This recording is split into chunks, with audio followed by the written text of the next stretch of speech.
We're back with the League of the Genuine Conversations, your only program on the planet that deals with the subject of counterfeits, the important but often ignored subject. Last week, we were in Ginger trying to support the Whispers Children's Magical Hospital. They have a fundraising. This week, we would like to change a little bit, have a tilt, and have a discussion around the Computer Misuse Act. There is a lot of talk online and elsewhere that this act is probably not serving a good purpose, but we are here to discuss whether the Computer Misuse Act can actually be used to fight the menace of counterfeits, because we have a lot of products sold online that are actually fake. So to join me in the discussion here, I don't know whether I should call him a young or veteran journalist.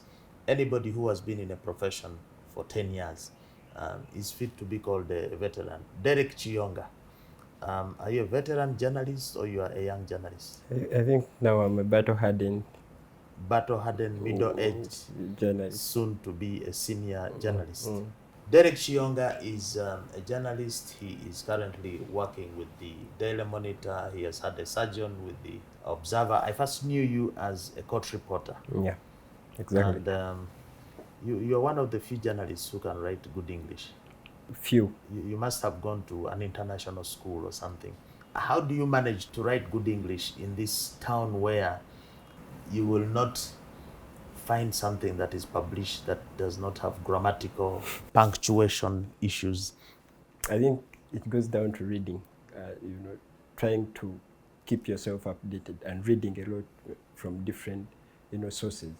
Reading, you have an art to write, but you have to read a lot to improve. You have to question yourself. If I was writing in a different way in 2012, I can't keep on writing like that in 2020. So you've done self-improvement. It's not like you learned on the field. You learn on the field. You have the art earlier, but you have to keep on improving. You can't keep on having the other art you had in 2013. You can't keep up. You can't keep up. And yet, it is very common and even acceptable. You find somebody, a minister or somebody in a big position, and they write a public letter, and it's full of errors, and it's okay. Errors, yeah. I think there was recently an incident involving the military or something. Yeah, SFC outed and SFC. Yeah, you saw a press release. Yeah, they released a document. It was a disaster, full of grammatical errors. But life went on normally, and this could be a form of fakeness that we allow to have here. And you journalists, because you are the people of the pen and the writing, maybe you should be at the forefront to help us clean up in the way we communicate and the way we... There are quite a number of limitations we could have, because you keep on asking yourself, do these people who are appointed in those positions, because the SFC is the only army section, if I may call it that has a particular spokesperson. The rest of the battalions, it's the army spokesperson, Felix Kulage, who speaks for them. Now, the SFC has a specific spokesperson for them, but then you see those mistakes. So you ask yourself, how are these people appointed? Yeah, but we say it is just a mistake. But now, you, the media fraternity, you are up in arms against the Computer Misuse Act. But for us here on this platform, looking at the avenue of fighting counterfeits, we think there's actually something in there that can help us to check this menace of online counterfeiting. So before you comment on that menace of online counterfeiting, why do you think the Computer Misuse Amendment Act 2022 is fake, has something wrong? What is the problem? It's fake. First of all, it tends to bring up issues that were resolved a long time ago in our legal arena. If you are talking about fake, because now they are criminalizing false news, criminalizing it. People don't understand the difference. It's okay if I out fake information about you. If you can go, you're a lawyer, you go, you get yourself a lawyer, you sue me in a civil division. Okay. Now what they are doing now is to take back the days of wasting taxpayers' money, arrest someone and charge you for saying something. Maybe the argument is that the court systems are not, the civil court system is not robust enough It's not to deal with the that's issue. the argument. And you have rampant abuse on the social media, on the internet, that is damaging people's reputation, that is alarming society, that is threatening national security, that is even national health, if you like, that is harming the economy. So from that standpoint, what is a bigger evil? The growth of abuse and indiscipline and anarchy online, or a law to try and check it and have law and order and sanity and peace? Yep. Okay. We don't want peace. We want peace, and there has been peace. We have a law. We have defamation laws. Okay? We have defamation laws. Now, adding on another layer, because for instance, the Computer Misuse Act has been around from 2011. All these convictions we've had have been overturned by the High Court. Because you're saying that when we bring this law, then we shall punish these people who are misusing the computer, the phones, social media. But the record is very clear. There is no conviction that's currently standing on computer misuse. Because computer misuse has been now reduced to section 24 and 25. Which deal with, I saw something there on protecting children in the amendment. No, the amendments, yes. Now they introduced, already we have an anti-pornography law. Okay? The amendment is introducing children or something. I think they are trying to just rationalize it. Because already we have an anti-pornography law that tackles issues to do with children. So this amendments, specifically the amendments, don't introduce anything new, actually. Everything. Okay, so if they don't introduce anything new, somebody may argue that that is not ground for you to strike down that law if it is just augmenting and consolidating a public policy position that you are free to enjoy your rights of expression, but you don't do so by injuring the rights of others. I think that's the policy consideration behind this. I've heard that. And, yes, and also the Computer Misuse Act, you say, has been around for from 2011. 10 years plus, and you're saying not a single conviction. Its primary role was to promote public security and safety in electronic transactions. The messages you send on Facebook and so on. So maybe the argument is that there has been an abuse of this freedom and this space that has been availed to media practitioners and to everyone, that is now introducing a fake culture, because we now have a fake culture of very loose and reckless exercise of speech. Everything goes. Everything goes. Everyone is a reporter. Everyone has an opinion. Everyone knows. And it has become normal. Very soon, fake news will have to replace the normal news. If it hasn't already. So don't you think, for the proponents of this law, don't you think that it is helping to stave a bad situation from getting worse?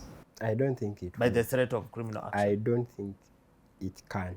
The threat of criminal action can't stop people from communicating unless you stop social media entirely. Because even they can go around, they can communicate, there are several ways of going around that law.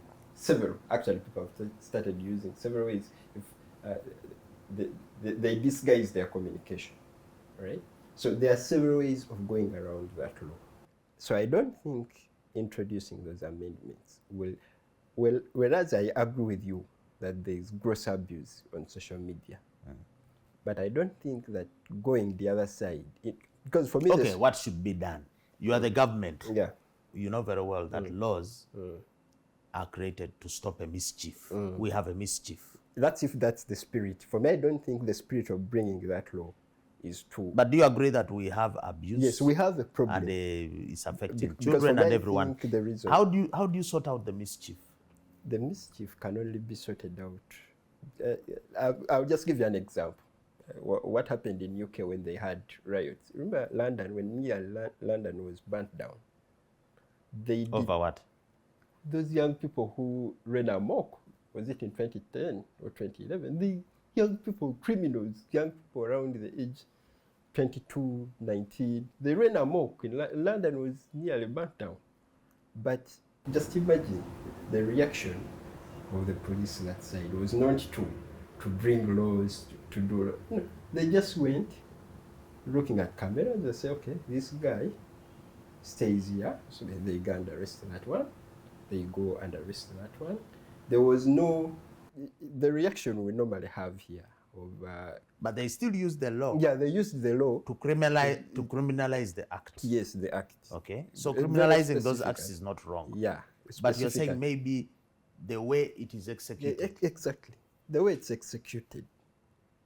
It's very important, because now if they had gone around and arresting every Tom, Dick and Harry, the way it's done here. That's why we don't even secure convictions here. People arrested for rioting. Have you ever had anyone being convicted rioting or something? No one. You're saying the problem is not with the Computer Misuse Act. Yeah. Per se. Yes. But the way it is used. The way it's used. Because you are a security agency, you quote the Computer Misuse Act, you create a charge and do a mass arrest, and probably what follows thereafter, you don't take people to trial, you hold them in ungazetted places. You abuse the entire process. There is no trial that can happen, actually. You are beating up these guys, first of all. You torture them. And more specifically, I think our political leaders are more concerned. If they abuse you, they won't arrest anyone. If they abuse the president, if they abuse the former commander lands forces, if they abuse the speaker, that's when they will come and arrest those people. They are not interested in. Okay, but it appears you are concentrating on the end game, which is the arrest. Let's look at the abuse, because this show is about counterfeits, fake behavior, fake culture. As a country, are we going to devolve on abuse of public officials or private individuals like you and me? Is this the trajectory that you are saying we need to allow to blossom? This is going to develop us? Shouldn't we have a code of conduct? I think that can only go back. Can you talk about the abuse? The code of conduct. Not hurry to go to the arrest. Let me go to the code of conduct. The abuse is okay. I think we should look at how we are raising our children, frankly. A law is not going to change anything if the way we raise. If the parents are not are pampering their children, they don't have discipline. They have no respect for elders, even for themselves and others. And they go on abusing. And then somebody gets arrested because that's a crime. Yeah. And then the whole media concentrates on the arrest, but does not look at the content, the abuse, the act of abusing. Is it acceptable to us that we have a generation that thrives on abuse? It's not acceptable. So if it's not acceptable, why don't we start by condemning, instead of just condemning the arrest? Why don't we condemn the abuser? Okay? And then maybe the abused, we might say he abused excessive force. I understand what you're saying, and sometimes I'm taken aback by what I saw on social media, frankly speaking. It's like the way people communicate and everything. But I understand there are limitations, and that's why I'm telling people to go back to their family. Because I don't think the law itself, without proper cultural value, will work. It's now passed. Actually, it's no longer an argument. Okay? It is a law. It's a law. I think there's a challenge to the law. The president has assented to it. Yes, in court it's being challenged. It's being challenged, but it's there. But in itself, the law, if we don't look at our social standing, our cultural standing as people, and why these young people are hateful. Some don't have jobs, some don't, why young people buy data to come and abuse people I think if we address those issues, the transformation of our young people is more critical than spending a lot And of yet- money in enforcement. And yet you are part of the media. Yes. The media is supposed to be a mirror of society. Yes. Or is the society now a mirror No, of the media? it's the media that You mirrors have the society. you are at the front line Yes, we of are. shaping all these dynamics you are talking about. Yes, yes. Are you conceding that the media has failed us as society? We not conceding per se, but the social construction now we have of unemployment very out of hand, and the anger the young people have must be put into context. As much as we are bringing, are we going to put all these young people in prison? Do we even have the prisons? As much as you bring the law, but also there is a pressing issue of looking at The social economic dynamics. Dynamics, Derek, we need to take a break. When we come back, we're still with the Computer Misuse Act. Yeah. Can we use it to fight counterfeits? Let's Thank take a you very break. much. We're back with the second segment of the League of the Genuine Conversation. If you are new here, this is the only discussion that you'll find online discussing the important subject of counterfeits. With me, I have Mr. Derek Kiyonga here, a journalist and sociologist, community development. You've done all those things. Yeah. But we're still talking about computer misuse.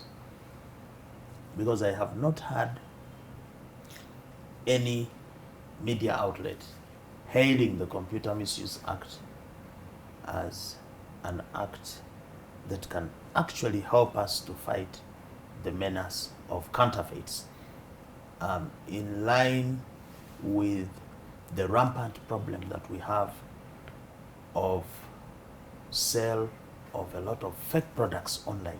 This is happening. I'm sure even you have bought, you order for something, Certainly. you get Certainly. something I've been a different. victim. And yet, that online sale operates on a computer system. It sends a data message. The data message tells you that we're having a discount of this product. You can get an iPhone, you can get this product, you pay for it, and the product is fake. That technically is electronic fraud, which is an offense under the Computer Misuse Act. Why don't you, the media, hail the Computer Misuse Act as a law which can actually help us check the menace of sale of fakes online? And do you think it can help us actually to fight? Now, let me first answer the other section, why we don't focus on that part. When you read that the Computer Misuse Act as a whole, actually it's a good law. As a whole. Now, before the introduction of these sections, now we've been talking about the first half of that law is good as a whole. That's why the entire law is not challenged. They're challenging some sections, 25, 24. That's where the state has been focusing. But now going back to the facts, the media has not focused much on it because the government has focused on sections that stifle freedom of speech. Yet there are very good sections in the law that the DPP, if the DPP was focusing on prosecuting brands that are selling fake products to our citizens, there is no way the media wouldn't focus on that. But the moment they start cherry picking on which sections to implement, this is where now the media also are like, okay, let's focus on this. Now, the moment you talk now Computer Misuse Act, everyone is thinking about stifling freedom of speech and expression. But No. Derek, Yes. Derek, what comes first? Yeah. If I gave you freedom of speech and expression, but I denied you food, can you exercise that right? I could. When you're hungry and dying, can you express? Because you see, the media just gives lip service to stories dealing with counterfeits.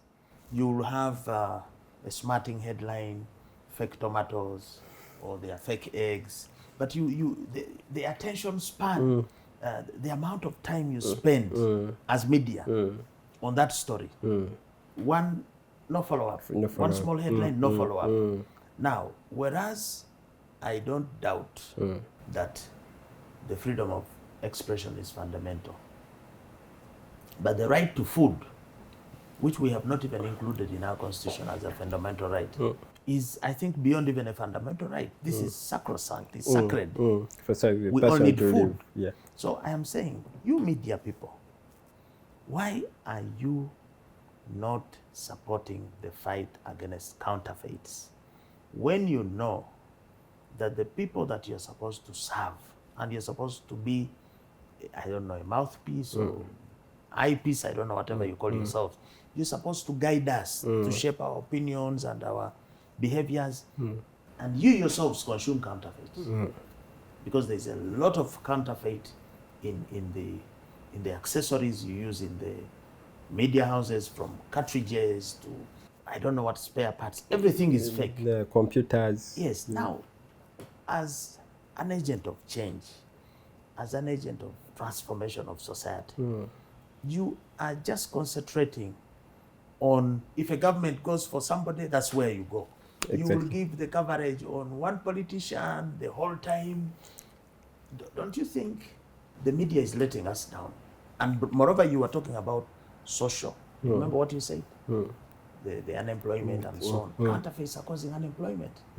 Legitimate manufacturers are closing. They cannot employ people. Taxes are not being collected. Media is ignoring this. We are not ignoring it per se. I can't say we are ignoring it. Oh, the only thing I can agree with you is in terms of focusing on it on a sustained level. Because even now, let me tell you a challenge with media we are having, even following the emergence of social media, is that things move fast. So you are discussing this minute, then another thing happens the other second. So we are struggling with that. I'll be honest with you. So this one time I was writing about dirty money laundering. Uganda was supposed to very tight to be blacklisted. It has grave consequences on our economy. But the focus of people was not on that. There was something else they were focusing on. So we are struggling with refocusing the society on key issues that matter to them actually on day-to-day basis, like these counterfeits. Counterfeits matter to people. People counterfeit age, public servants, they fake age. But you don't write about counterfeits, the media. You're writing about gossip and I wrote about Putin a and deputy chief justice who... You've written stories on counterfeits? You as Derek. I wrote about a chief justice who wanted to stay on job by changing his age, by editing it and lessening it such that he stays on job. I've written about, for example, recently I wrote about the GIZ, the German leading agency here in Uganda. One of their key components is ensuring that people access their digital rights. They advocate for freedom of speech and expression. They are the very people now going to the DPP and saying some people should be arraigned before court for apparently... Under a law that curtails freedom of expression. Yes. So, double standards there. So, I can't say that me personally as Derek, I ignore counterfeits. No, you first of all, you consume them. I consume them. Have you encountered counterfeits? I have. Like which one? If one time I was buying a lotion in one day there, I bought it thinking. What name? It's called Vaseline. Reaching home, it was not the product that I thought I was buying. Any side effects? I did not use it for a long time to have. I just, in the morning, like, this is not the product. So at least at the last minute, I became vigilant. But did you report the matter? Because a lot of counterfeit cases go unreported. I didn't. That's why I'm guilty. Because when you look at the amount and the process of reporting, for example, the product was 20,000. So you're like, can I report this? And then by doing so, you are encouraging the subculture, the proliferation of fakes. And that's why we here on this platform, we are trying to increase the public awareness of the dangers of these fakes. and soon we shall be having a reporting mechanism. We're trying to see if we can do something online where people can report the Yes, fakes. I bought even a shirt on Jumia. You bought a shirt? Yeah, a shirt on Jumia. You see a photo, you like it, and this is the kind of shirt I would love to put on. The man who drops off your shirt comes a couple of days later. You've already paid. They give you your product. On checking on it, when you reach at home, you look at the photo, you look at the shirt. It's not the product that you requested. And what do you do? There is a clear difference between what you ordered for and what you bought. But right now, the majority of counterfeit sales are online. A lot of products are online.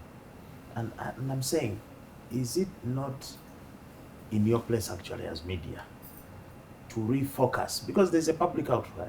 You're saying that the public is the one that their focus is elsewhere. Yeah, There is an issue of poverty, which is caused by a lot of those factors that you've talked about.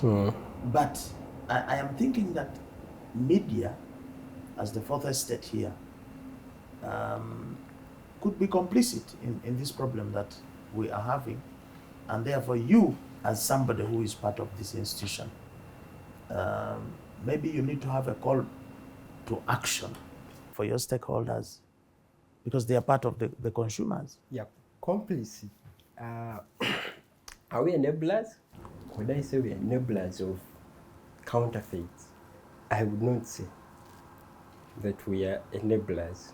It would be pretty hard for us to enable. You know why I say that? Yes, I understand. Because I know that modern journalism is premised on factual and accountable reporting. Now, if you have the same media splashing a headline, 50% of products on the market are fake and so on, how are you not enabling counterfeiting, which is an accountability issue, if you fail to follow that lead? Your own story, which you published, UNBS said 55% are fake. How are you practicing accountable journalism if you ignore that fact? Following up through, yes, what are the effects of these products? Because the most we have, as you have seen, on social media, people just throw up a report. I took fake whiskey, there was chicken, and it stops there. I bought a fake iPhone. And you guys don't follow up. That's not an interesting story. That's what I'm trying to say. It looks like you have other motivations, other considerations. I normally see stories in those developed economies. Johnson & Johnson has been having a battle over its powder. They were sued, and that battle has been going on and on and on. Talmac, it contains that. Yeah. Talmac, is it Talmac? I think, which causes cancer or something. I think, not that I'm defending the media, we need a suit here that we need to run on that will change this country.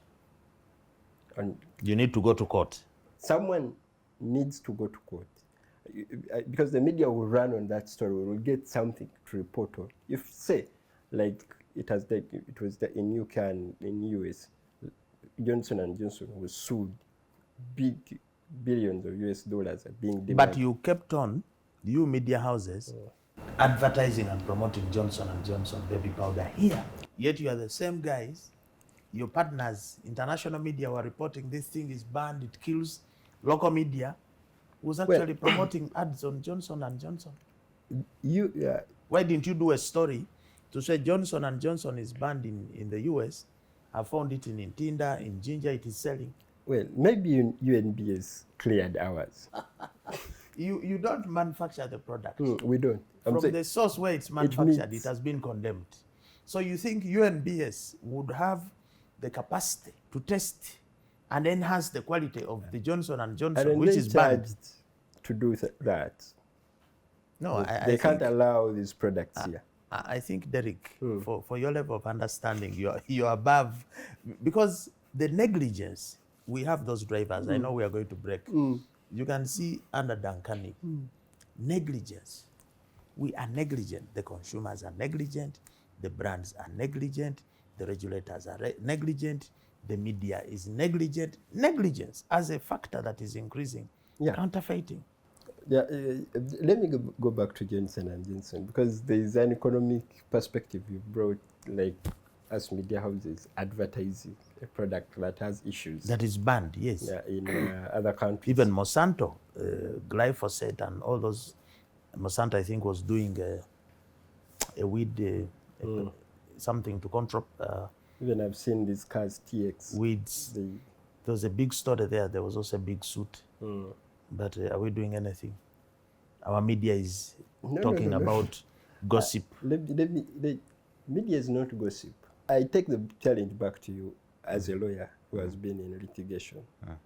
If I would love to run on to something. Run on what? I will tell you, some of the landmark cases we have in our Supreme Court have been instituted by journalists. Onyango Bo, on that penal code provision on false news. 50. We had Andrew Mwenda. Sedition. But those are journalists of 20 years ago. You, the journalists of these days, you're just on social media going for nyege and all these places. You look at the nature of the laws they challenged. Why don't you do something now? They directly affected their work. Sedition, false news, directly. Our generation has not been litigious as. Not just serious. You say serious. The Onyango Obos of this world who are more serious than you people. You know, they research, he diligence, writes an article. You would not see a spelling mistake in a single article he wrote, and he's perfecting his craft. But you guys want quick fixes. Social media era, we want quick We need to take a break, Derek.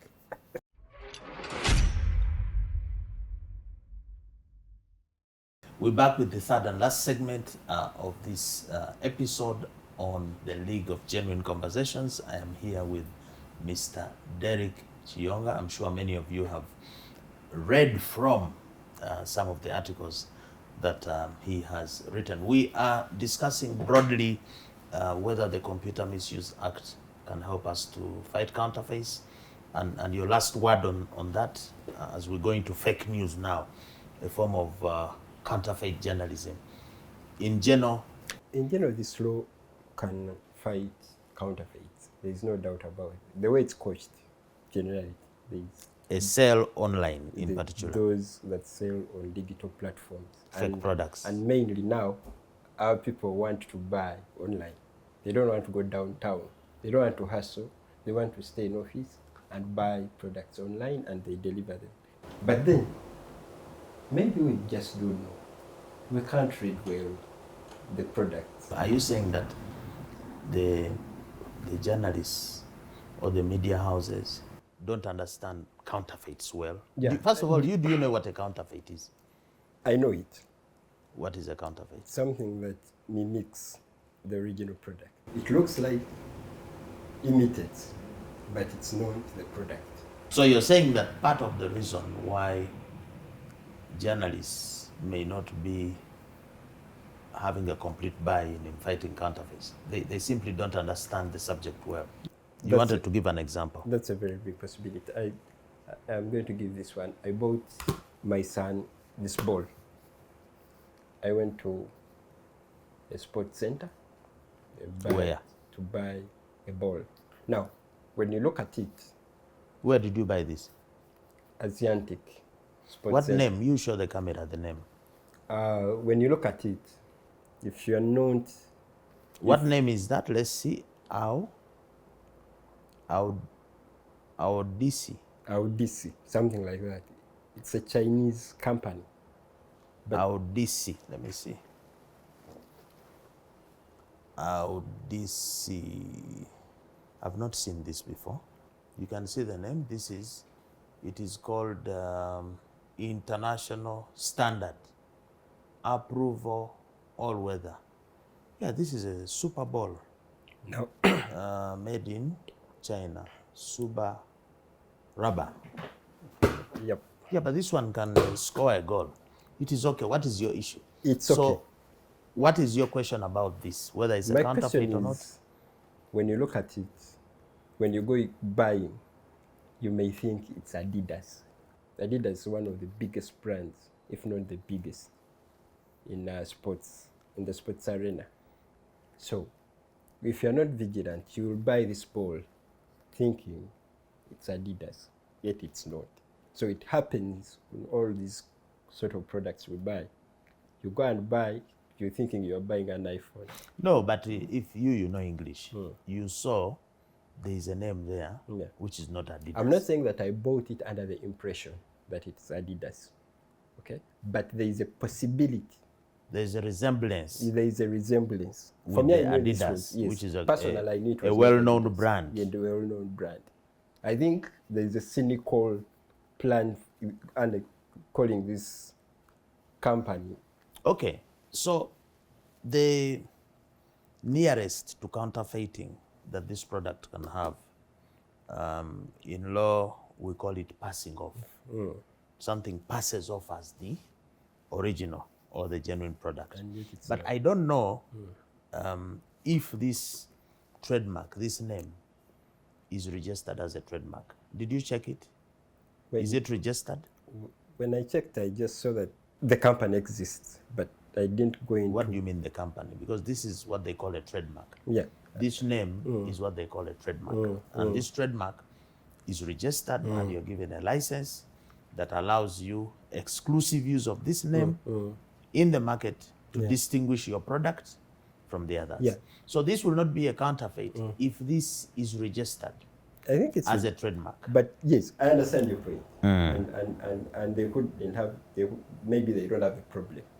But the moment if you are Chiyonga and someone says Kayonga and you are dealing in the same... That causes confusion. That causes confusion. In the market. In the market. And you can... And that's what I was talking about on the computer misuse, where they talk of deception, which is likely to help you gain an advantage. If this is not registered, I'm hoping it is registered since you found it in a reputable shop, it can be a case for passing off and it can cause issues. I think we've had a case here which you have reported about in the media.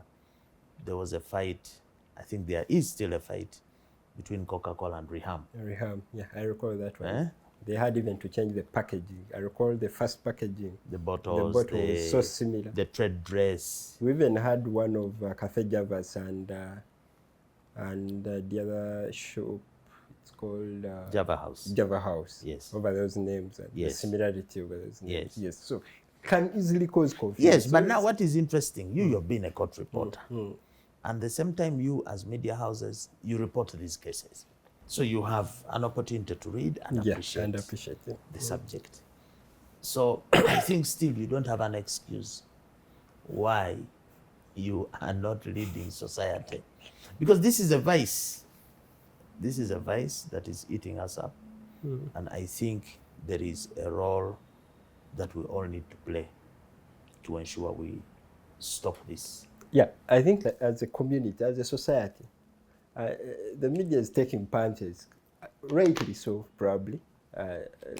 Even me, I get frustrated at times how which stories should be where and what should be the focus at certain points. At times you get lost. Is it because of the Internet of Things? You know, these days everybody is a reporter. Anybody can file a story. I think even on CNN one time there was a program, they used to call it iReport or something. iReport. Yeah, where you report. You file your story. So you do not have the sieving of editorial. Nowadays it's reported as I see it. Do you think that this opening up of this internet space has diluted journalism and we now have fake versions of it? Well, it can go either way, but I agree to the large extent it has diluted. Because some people actually say they get their information on social media. Some people have assured me. And it's not verified, it's not checked? It's not, nothing at all. Actually, they can tell you, did you see it on social media? Say, how did you verify that?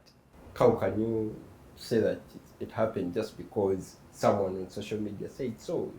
If someone can say this one died, and then people say because it was said on social media. Yes, it has diluted the news industry the way it was known back in the day. Because back in the day, you would have to wait for radio or in the newspapers. You would not have to check on But Facebook. Derek, you are the same person in the first segment who was fighting for freedom of expression. Yeah, I still do. And the internet is actually helping to amplify our freedom of expression. Now you're saying it's diluting journalism. Yeah, it's a double-edged sword. When that works against you, it is bad. But if the government or somebody is arrested, it is unconstitutional and it's the worst. Everything bad. So No. How do you balance? I haven't said that because people are communicating online and they're saying whatever they're saying, that's criminal. I haven't said that. But I agree that our job has been diluted. It's just an agreement.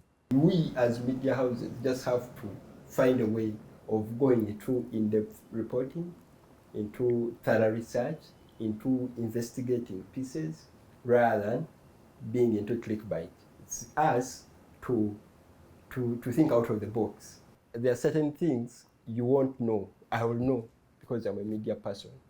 Any Tom and Dick and Harry is not in the position where I am to get. No, but even with the resources that the traditional media has, you are still sometimes skewing stories which are turning out to be false or fake.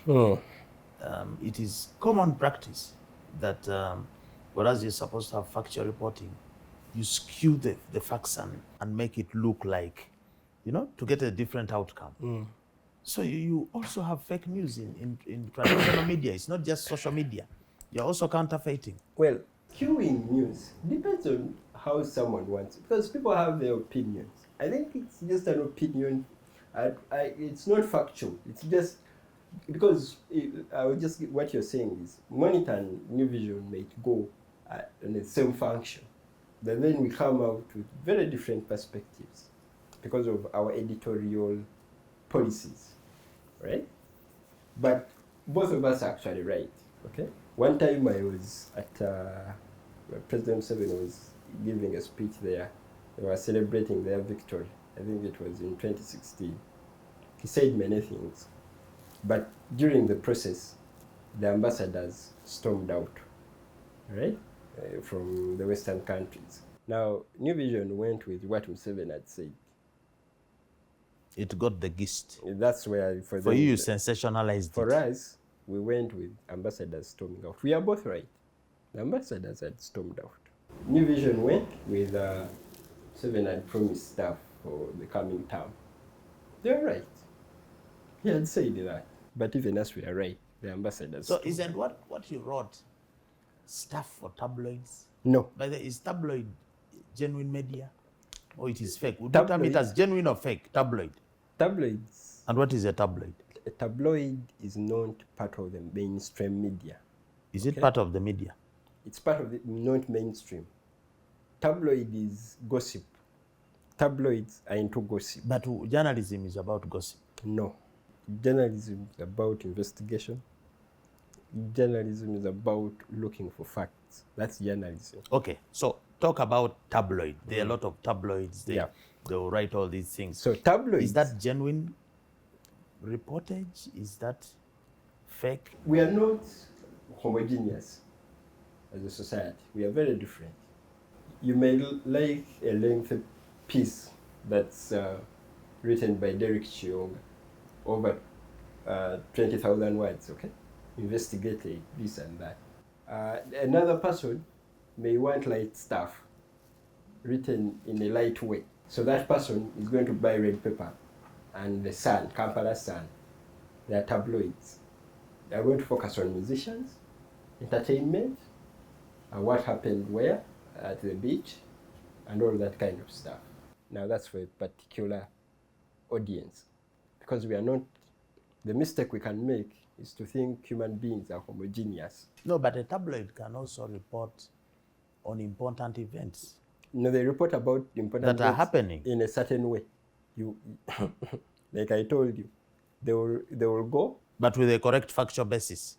Because a lot, and I'm saying this because, like here, the red pepper, there are some stories it has reported and everybody thought it was a gossip. And And eventually it turns out to be true, or some online publications, and then you mainstream, you get it. So if you're painting a picture of a tabloid not being a source for genuine information, or the mainstream being the only source for genuine information, you may also not be a right. clock, even a dead clock can be right twice a day. Yeah, so it's known that all the time tabloids are wrong. They can write a very big piece with some accuracy in there. So for us who do not know the difference between fake news and the genuine news, what are you telling us? What do we do now? Where do we go to for correct information? I'll encourage people to go back to the basics of reading New Vision, or reading Daily Monitor, or reading New York Times if you're online. You read Washington Post. Try the Telegraph. To read Telegraph. But the Telegraph one time said the London had fallen. Yeah. Because they had elected a mayor from Sadiq Khan with an Asian background. That is mainstream. Yeah, that's mainstream. That kind of headline, London has fallen. Yeah, I'm not saying mainstream don't make mistakes. No, but comment on that particular story. Was that fake news? It was not the right way of reporting it, I would say. Because the people of London had voted someone. Had an alien taken over London? Like, no. It had fallen to... No. Because this was a British citizen. Sadiq Khan. A British citizen of Pakistani origin, I think. And you see, that is the problem now. If the West can also generate fake content like that, or misleading content like that, and yet they control the media machine. Yeah, that was a racial bias or racism, I would say. If a racial bias, it was not appropriate. So the media is also actually playing a big role. No, they can make mistakes. In enabling. They can make mistakes. They can make mistakes. Yeah, they can make mistakes, which, like I said, accountable journalism is about realizing your mistakes and then apologizing, actually. It's allowed in and correcting it. You write an apology that we got this thing wrong. It's like this and this. It's allowed. Not everything I'm going to write will turn out to be right. It can be some mistakes in there. Depending on who has told me what. Because there are some stories where you get all sorts of information, you try to verify, but still you may get it wrong. Yeah. So Derek, as we close, yeah. The media fraternity is mourning the death of one of your own. I think it's the CEO of Galaxy. Yeah. In a motor accident. May his soul rest in peace. But here the thing is, the same media has published stories upon stories as to the cause of these motor accidents.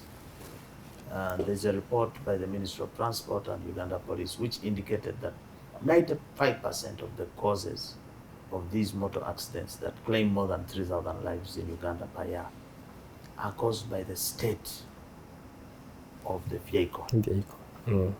The state of the road and other things account for only 5%. What is the media fraternity, which is also dying in the motor accidents, doing to create awareness about the counterfeits, the fake tires, the failed brakes, the oils that are leading to this road carnage? What do you think you can do? You are putting me in the corner because really there has not been a sustained effort to look at the quality of spare parts, the quality of cars. Because normally, one time I was asking people that I see these TXs. The Prado. The Prados. Getting into accident more than other cars. Is there an issue with their stability? Is there an issue there? I was asking some scientists. Because here in Uganda, we've not had a serious research on the kind of cars I think But even when they are recalled, journalism, you journalists, we need you will keep writing we need and say information. Volkswagen, Toyota has recalled model 2005, and then you drive it to go and work. So you are also in a suicide pact with the rest of society.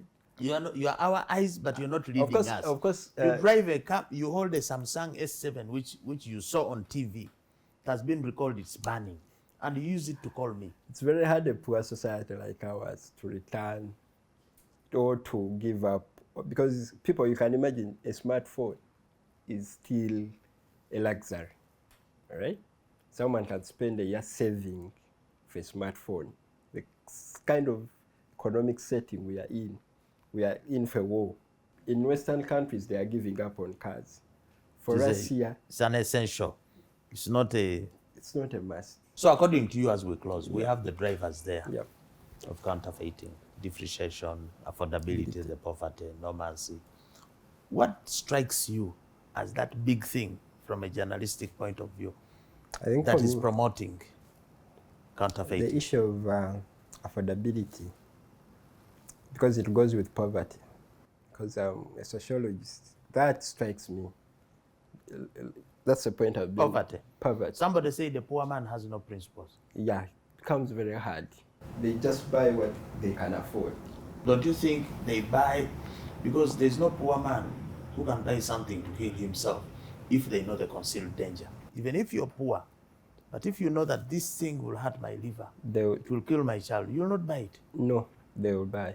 I don't think society is as rational as you want to put it. I've seen many examples where you just have to conclude that society is as rational as you want to put it. If, for example, the way people want iPhones right now, if something happens in the US and they say there is something wrong with iPhone 11, it will blow up in your ear. They'll still use it for that date, for the girlfriend to see. They will say, we can't, because I bought this over I don't know how many millions. You want me to put it Status down? symbol. How? Your message to Ugandans, to Africans watching you, I think for me, against counterfeits, what's your message? The main message is we must tackle this issue in a broader sense. Looking at the quality of our lives, fighting poverty, fighting ignorance, in a very broad sense. That's how we are going to fight counterfeits, because they're a real issue. Cancer, accidents, we're in trouble. But few people are seeing that trouble and realizing that we're in trouble. Can the media lead us to the promised land? I think it's a concerted effort, because we need information. Derek, thank you so much. It has been a pleasure to host you. We have been here with Derek Chionga, a journalist with the Daily Monitor. Our main subject has been the use of the Computer Misuse Act to fight counterfeits. We've had a quite interesting interactive discussion here. We hope you've been able to learn a thing or two. For those who are new here, this is the only program on the planet where we discuss the important but often ignored subject of counterfeits. You can be able to reach us on our handles. You can be able to share, to like. We appreciate the fact that you subscribe, and please make a date with us every Friday. We shall continue next week. Don't be fake, buy and sell genuine always.